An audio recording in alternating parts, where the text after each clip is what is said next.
प्यारे अज़ीज़ दोस्तों, अस्सलामु अलैकुम वरहमतुल्लाहि वबरकातुहू। कैसे हैं नाज़रीन इकराम? उम्मीद करते हैं आप लोग खैर व आफ़ियत से होंगे। अल्लाह तबारक व तआला की बारगाह में दुआ है, अल्लाह रब्बुल इज़्ज़त आपको खुश रखे, शाद रखे, आबाद रखे। प्यारे दोस्तों, आज की इस वीडियो में आप लोग ज़रूर जानकर जाइएगा आयतुल कुर्सी, चार कुल शरीफ और सूरह रहमान पढ़ने और सुनने के फ़ायदे। प्यारे दोस्तों, अगर आप हज़रात रोज़ाना आयतुल कुर्सी, चार कुल शरीफ, सूरह रहमान पढ़ने और सुनने का एक मामूल बना लेते हैं, एक आदत बना लेते हैं, पढ़ना नहीं जानते हैं, सिर्फ सुनने की आदत बना लेते हैं, तो अल्लाह तबारक व तआला आपकी परेशानियां भी ख़त्म फरमाएगा, आपके नामे अमाल में नेकियां भी लिखी जाएंगी। प्यारे दोस्तों, अगर आप बहुत ज़्यादा परेशान रहते हैं, आपके घर में तंगदस्ती है, गुर्बत है, आप बहुत ज़्यादा परेशानियों में जी रहे हैं और आप भी चाहते हैं कि इस पुरफतन माहौल में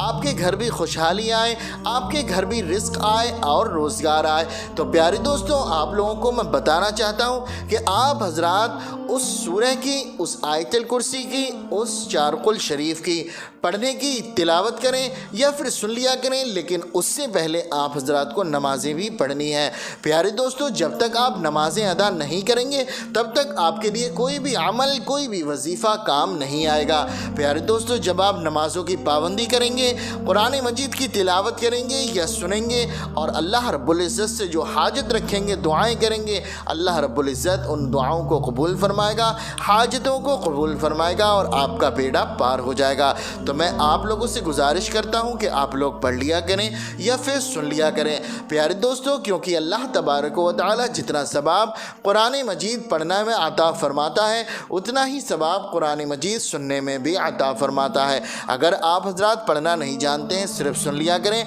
अभी हम इस वीडियो में आप हजरात को पढ़कर भी सुनाएंगे, आप लोग ध्यान से उसको सुनते रहें। अल्लाह तबारक व तआला की बारगाह में दुआ है, अल्लाह रब्बुल इज़्ज़त हमें और आपको ज़्यादा से ज़्यादा नमाज़ें पढ़ने की तौफ़ीक़ अता फ़रमाए, हमारे रिस्क में, कारोबार में बेशुमार बरकतें, रहमतें नाज़िल फ़रमाए। जो भाई बहन इस वीडियो को देख रहे हैं, सुन रहे हैं, अल्लाह तबारक व तआला उन तमाम लोगों की नेक जायज़ दुआओं को कबूल फ़रमाए, उनके रिस्क में, रोज़गार में बेशुमार बरकतें, रहमतें नाज़िल फ़रमाए। अगर कोई शख्स बीमार है, अल्लाह रब्बुल इज़्ज़त उन्हें शिफ़ा अता फ़रमाए। और जिन लोगों ने कमेंट के ज़रिए दुआओं के लिए कहा है, अल्लाह रब्बुल इज़्ज़त उन तमाम लोगों की नेक जायज़ दुआओं को कबूल व मंजूर फरमाए। आमीन या रब्बल आलमीन। प्यारे दोस्तों, आप लोग भी कमेंट बॉक्स में मोहब्बत के साथ आमीन ज़रूर लिख दें और अपनी ज़बान से भी आमीन ज़रूर कह दें। क्या मालूम अल्लाह रब्बुल इज़्ज़त ने किसी एक के आमीन को भी कबूल फरमा लिया तो यकीन जाने दोस्तों, बेड़ा पार हो जाएगा। तो आइए दोस्तों, अब देर ना करते हुए आप हजरात को सुना देते हैं सूरह रहमान, आयतुल कुर्सी, चार कुल शरीफ। बिस्मिल्लाहिर्रहमानिर्रहीम। अल्लाहु ला इलाहा इल्ला हुवल हय्युल क़य्यूम ला तअख़ुज़ुहु सिनतुन वला नौम लहू मा फ़िस समावाति व मा फ़िल अर्ज़ मन ज़ल्लज़ी यशफ़अु इंदहु इल्ला बिइज़्निहि यअलमु मा बैन अयदीहिम व मा खल्फ़हुम वला युहीतून बिशैइन मिन इल्मिही इल्ला बिमा शाअ वसिअ कुर्सियुहु समावाति वल अर्ज़ वला यऊदुहु हिफ़्ज़ुहुमा व हुवल अलियुल अज़ीम। बिस्मिल्लाहिर रहमानिर रहीम। क़ुल या अय्युहल काफ़िरून ला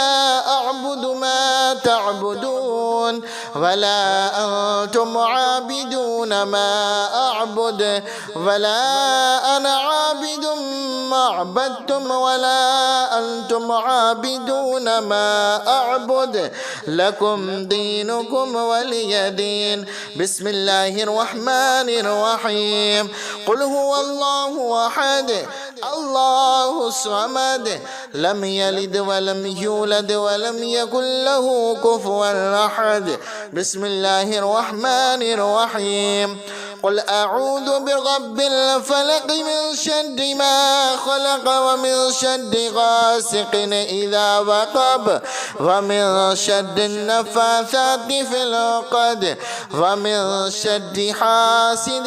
إذا حسد بسم الله الرحمن الرحيم قل أعوذ برب الناس ملك الناس إله الناس من شر الوسواس الخناس الذي يوسوس في صدور الناس من الجنة والناس بسم الله الرحمن الرحيم الرحمن علم القرآن خلق الإنسان علمه البيان الشمس والقمر بحسبان والنجم والشجر يسجدان والسماء رفعها ووضع الميزان ألا تطغوا في الميزان وأقيموا الوزن بالقسط ولا تخسروا الميزان والأرض وضعها للأنام فيها فاكهة والنخل ذات الأكمام والحب ذو العصف والريحان فبأي آلاء ربكما تكذبان خلق الإنسان من صلصال كالفخار وخلق الجان من مارج من نار فبأي آلاء ربكما تكذبان رب المشرقين ورب المغربين فبأي آلاء ربكما تكذبان مرج البحرين يلتقيان بينهما برزخ لا يبغيان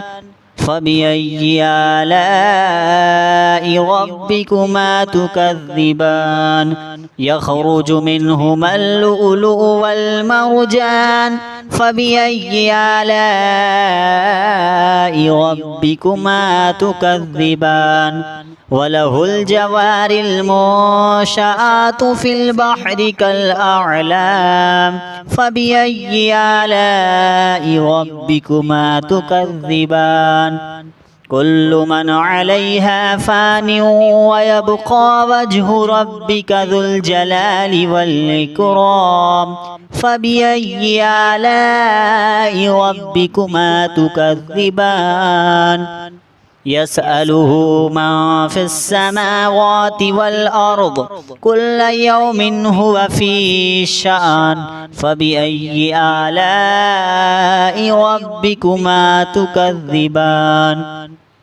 سنفرغ لكم أيها الثقلان فبأي آلاء ربكما تكذبان يا معشر الجن والإنس إن استطعتم أن تنفذوا من أقطار السماوات والأرض فانفذوا لا تنفذون إلا بسلطان فبأي آلاء ربكما تكذبان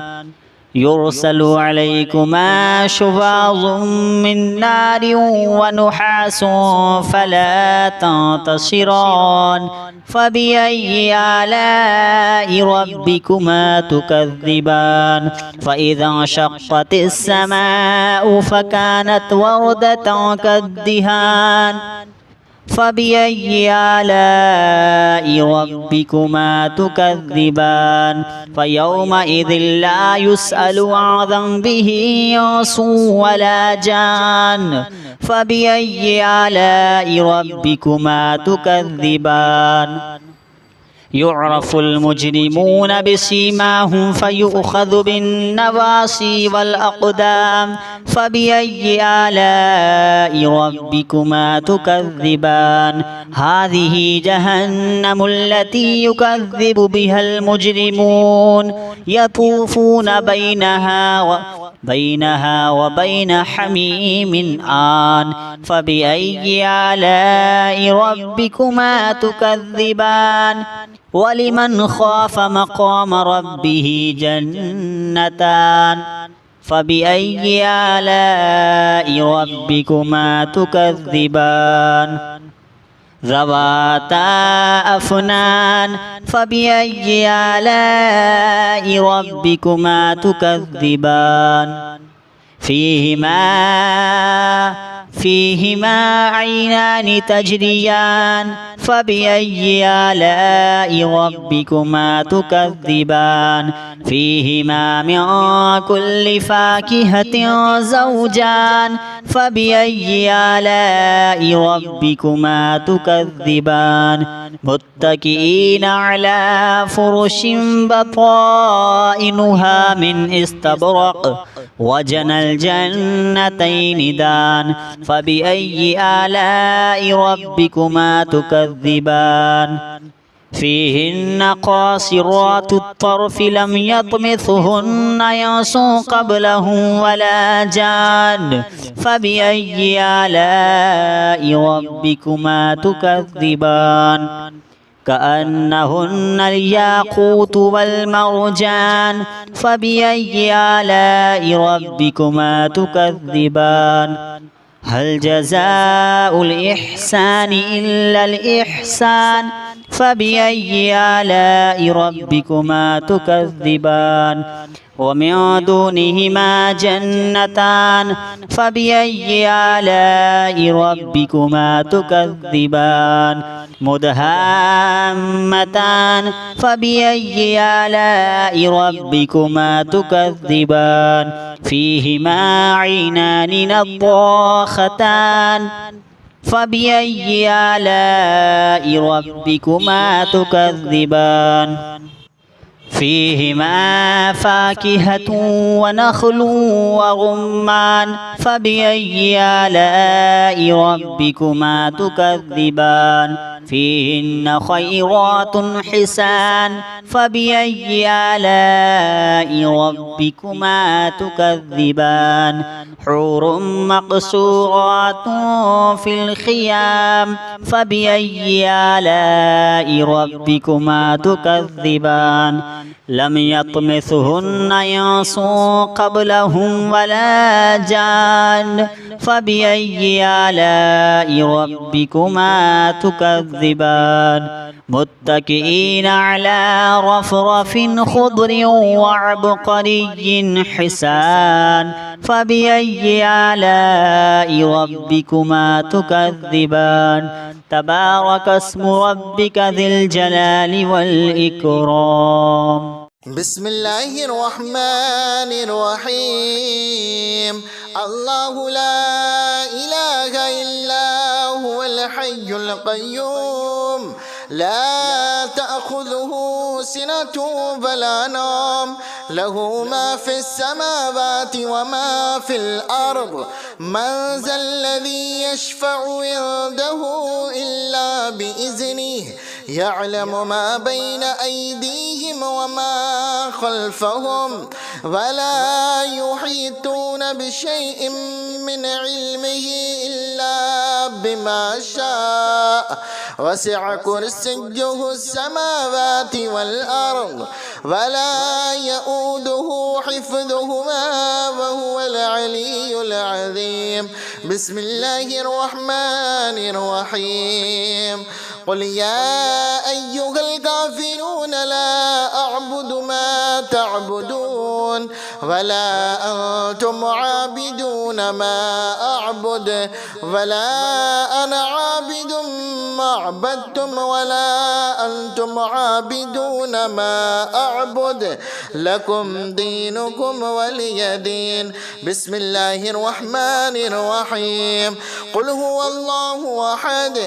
الله الصمد لم يلد ولم يولد ولم يكن له كفوا أحد بسم الله الرحمن الرحيم قل أعوذ برب الفلق من شر ما خلق ومن شر غاسق إذا وقب ومن شر النفاثات في العقد ومن شر حاسد إذا حسد. بسم الله الرحمن الرحيم. قل أعوذ برب الناس ملك الناس إله الناس من شر الوسواس الخناس الذي يوسوس في صدور الناس من الجنة والناس. بسم الله الرحمن الرحيم. الرحمن علم القرآن خلق الإنسان علمه البيان. الشمس والقمر بحسبان والنجم والشجر يسجدان والسماء رفعها ووضع الميزان ألا تطغوا في الميزان وأقيموا الوزن بالقسط ولا تخسروا الميزان والأرض وضعها للأنام فيها فاكهة والنخل ذات الأكمام والحب ذو العصف والريحان فبأي آلاء ربكما تكذبان. خلق الإنسان من صلصال كالفخار وخلق الجان من مارج من نار فبأي آلاء ربكما تكذبان. رب المشرقين ورب المغربين فبأي آلاء ربكما تكذبان. مرج البحرين يلتقيان بينهما برزخ لا يبغيان فبأي آلاء ربكما تكذبان. يخرج منهما اللؤلؤ والمرجان فبأي آلاء ربكما تكذبان. وله الجوار المنشآت في البحر كالأعلام فبأي آلاء ربكما تكذبان. كل من عليها فان ويبقى وجه ربك ذو الجلال والإكرام فبأي آلاء ربكما تكذبان. يسأله من في السماوات والأرض كل يوم هو في شأن فبأي آلاء ربكما تكذبان. سنفرغ لكم أيها الثقلان فبأي آلاء ربكما تكذبان. يا معشر الجن والإنس إن استطعتم أن تنفذوا من أقطار السماوات والأرض فانفذوا لا تنفذون إلا بسلطان فبأي آلاء ربكما تكذبان. يرسل عليكما شواظ من نار ونحاس فلا تنتصران فبأي آلاء ربكما تكذبان. فإذا انشقت السماء فكانت وردة كالدهان فبأي آلاء ربكما تكذبان. فيومئذ لا يسأل عن ذنبه إنس ولا جان فبأي آلاء ربكما تكذبان.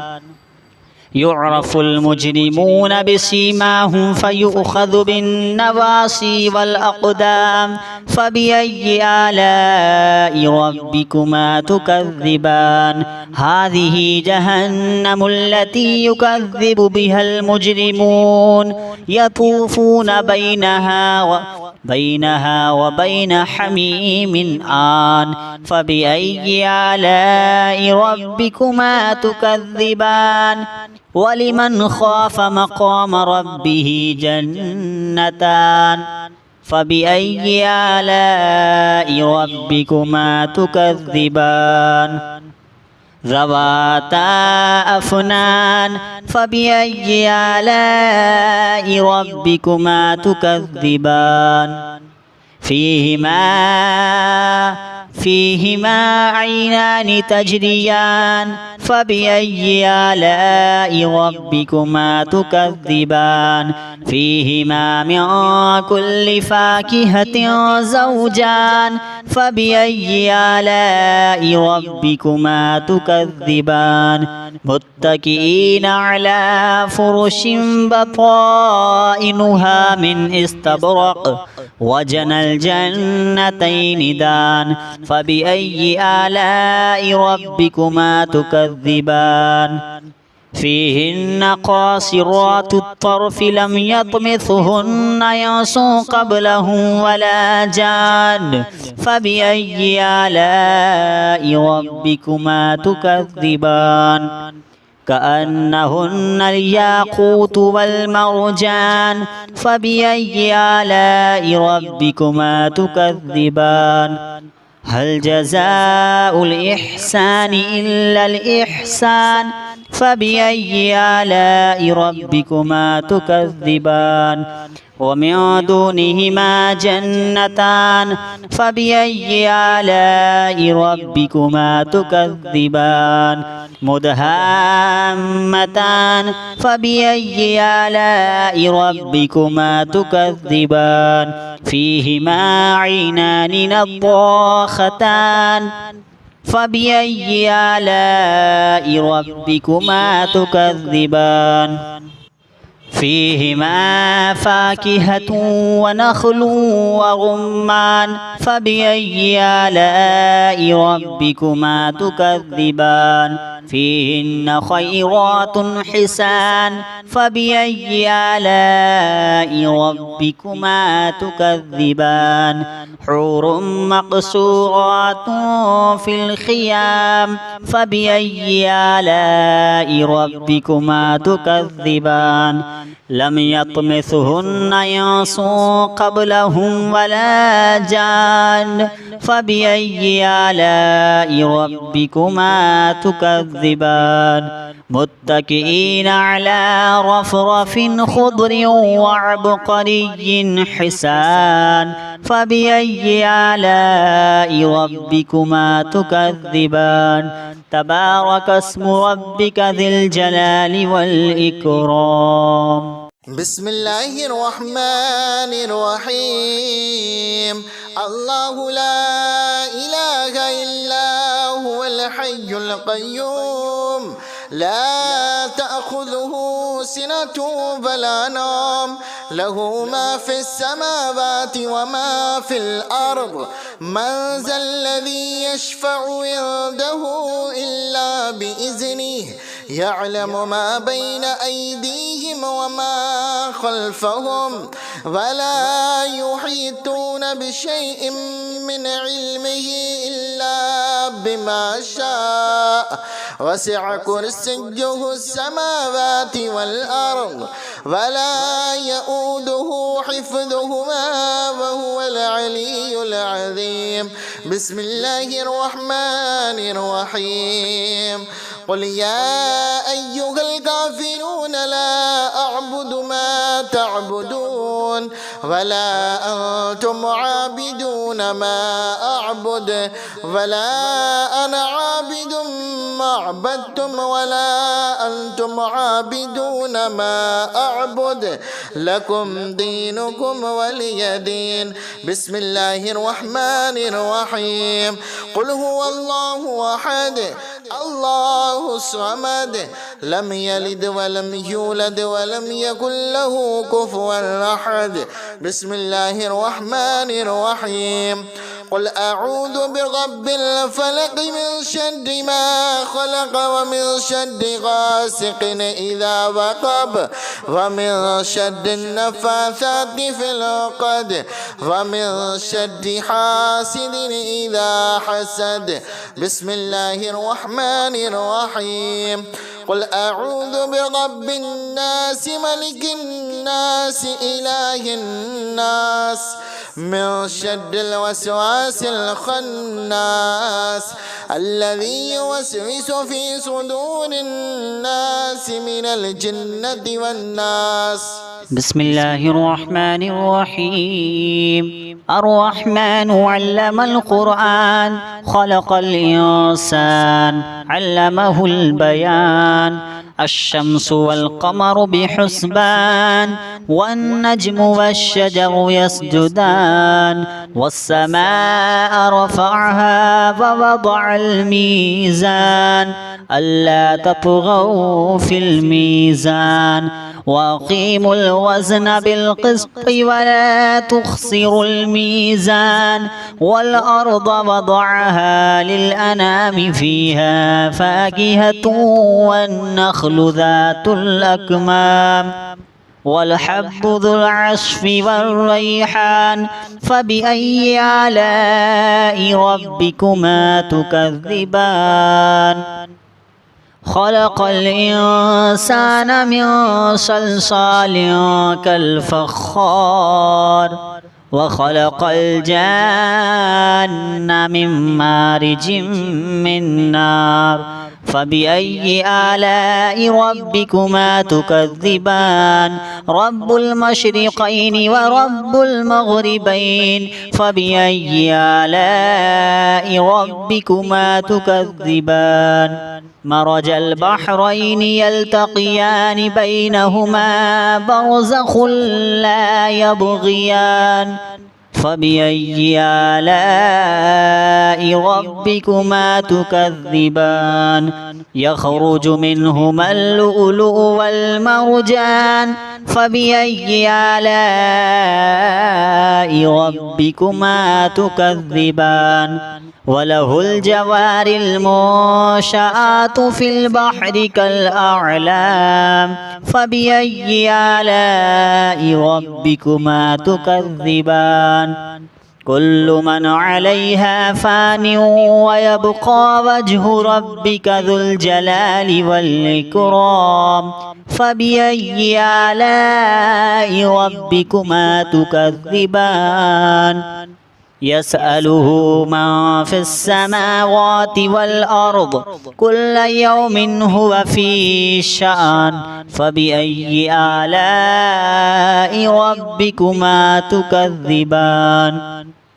سنفرغ لكم أيها الثقلان فبأي آلاء ربكما تكذبان يا معشر الجن والإنس إن استطعتم أن تنفذوا من أقطار السماوات والأرض فانفذوا لا تنفذون إلا بسلطان فبأي آلاء ربكما تكذبان يرسل عليكما شواظ من نار ونحاس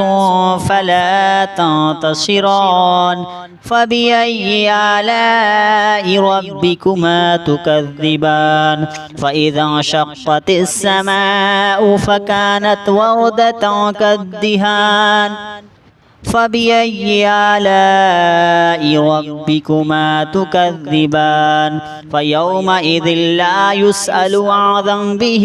إنس ولا جان فبأي آلاء ربكما تكذبان يعرف المجرمون بسيماهم فيؤخذ بالنواصي والأقدام فبأي آلاء ربكما تكذبان هذه جهنم التي يكذب بها المجرمون يطوفون بينها وبين حميم آن فبأي آلاء ربكما تكذبان ولمن خاف مقام ربه جنتان فبأي آلاء ربكما تكذبان ذواتا أفنان فبأي آلاء ربكما تكذبان فيهما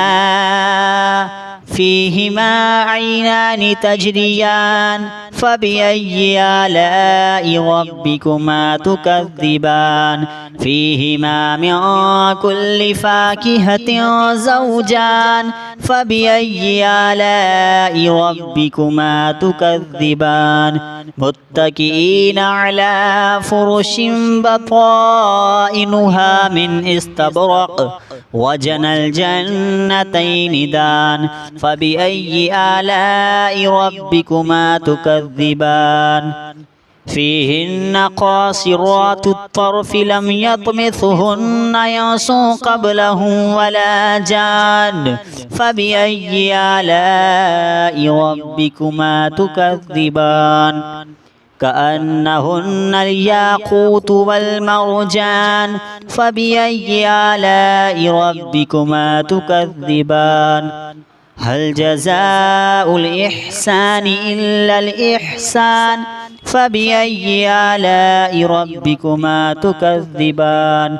ومن دونهما جنتان فبأي آلاء ربكما تكذبان مدهامتان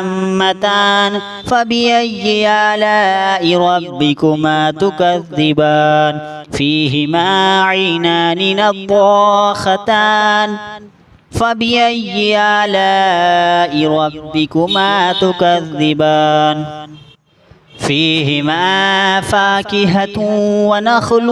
ورمان فبأي آلاء ربكما تكذبان فيهن خيرات حسان فبأي آلاء ربكما تكذبان حور مقصورات في الخيام فبأي آلاء ربكما تكذبان لم يطمثهن إنس قبلهم ولا جان فبأي آلاء ربكما تكذبان متكئين على رفرف خضر وعبقري حسان فبأي آلاء ربكما تكذبان تبارك اسم ربك ذي الجلال والإكرام بسم الله الرحمن الرحيم الله لا إله إلا هو الحي القيوم لا تأخذه سنة ولا نوم له ما في السماوات وما في الأرض من ذا الذي يشفع عنده إلا بإذنه يعلم ما بين أيديهم وما خلفهم ولا يحيطون بشيء من علمه إلا بما شاء وسع كرسيه السماوات والأرض ولا يؤوده حفظهما وهو العلي العظيم بسم الله الرحمن الرحيم قل يا أيها الكافرون لا أعبد ما تعبدون ولا أنتم عابدون ما أعبد ولا أنا عابد ما عبدتم ولا أنتم عابدون ما أعبد لكم دينكم ولي دين بسم الله الرحمن الرحيم قل هو الله أحد الله الصمد لم يلد ولم يولد ولم يكن له كفوا أحد بسم الله الرحمن الرحيم قل أعوذ برب الفلق من شر ما خلق ومن شر غاسق إذا وقب ومن شر النفاثات في العقد ومن شر حاسد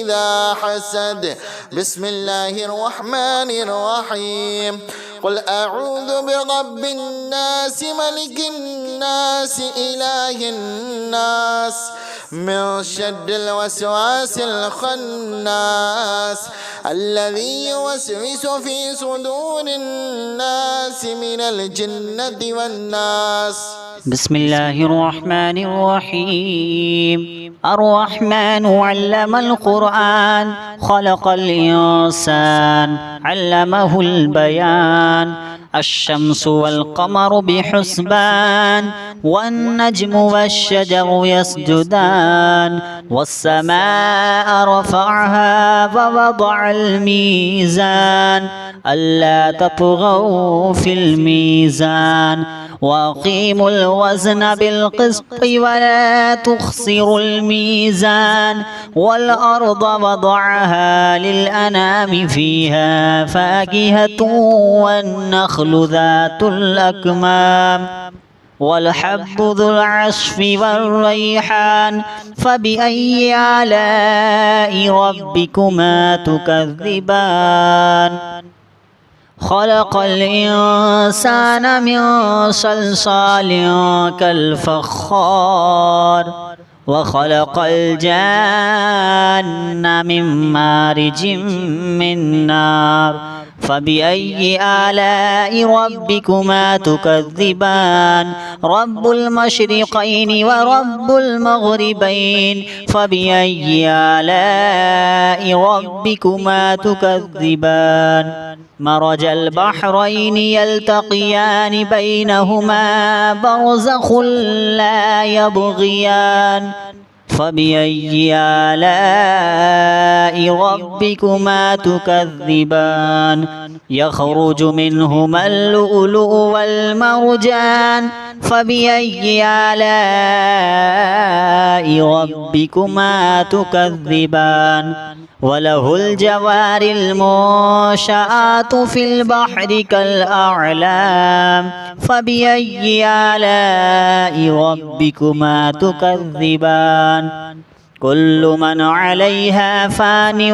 ويبقى وجه ربك ذو الجلال والإكرام فبأي آلاء ربكما تكذبان.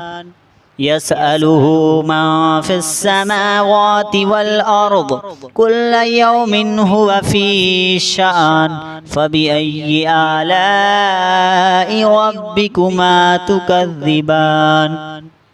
سنفرغ لكم أيها الثقلان فبأي آلاء ربكما تكذبان. يا معشر الجن والإنس إن استطعتم أن تنفذوا من أقطار السماوات والأرض فانفذوا لا تنفذون إلا بسلطان فبأي آلاء ربكما تكذبان. يرسل عليكما شواظ من نار ونحاس فلا تنتصران فبأي آلاء ربكما تكذبان. فإذا انشقت السماء فكانت وردة كالدهان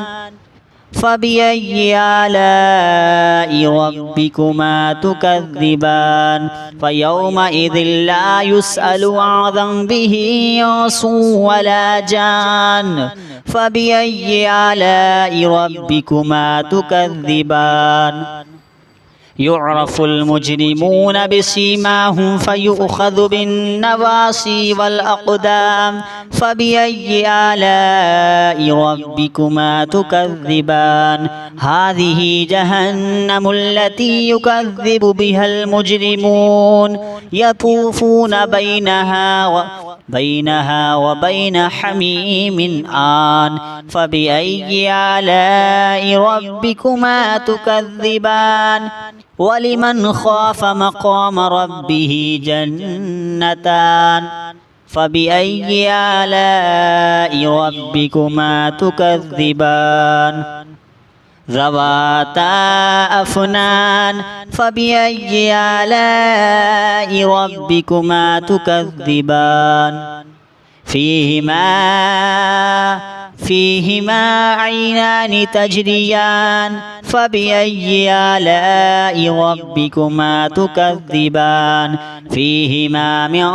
كل فاكهة زوجان فبأي آلاء ربكما تكذبان متكئين على فرش بطائنها من استبرق وجنى الجنتين دان فبأي آلاء ربكما تكذبان فيهن قاصرات الطرف لم يطمثهن إنس قبلهم ولا جان فبأي آلاء ربكما تكذبان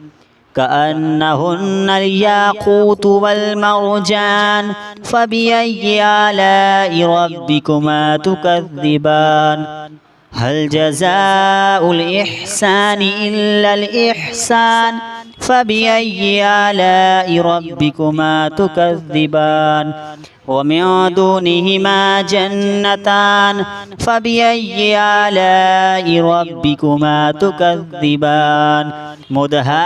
مدهامتان فبأي آلاء ربكما تكذبان فيهما عينان نضاختان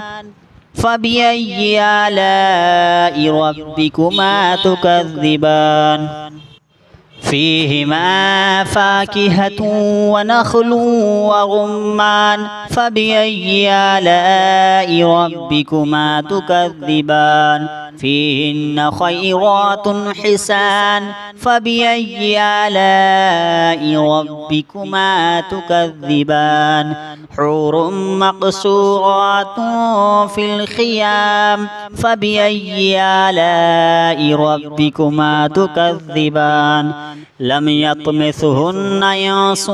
قبلهم ولا جان فبأي آلاء ربكما تكذبان متكئين على رفرف خضر وعبقري حسان فبأي آلاء ربكما تكذبان تبارك اسم ربك ذي الجلال والإكرام بسم الله الرحمن الرحيم الله لا إله إلا هو الحي القيوم لا تأخذه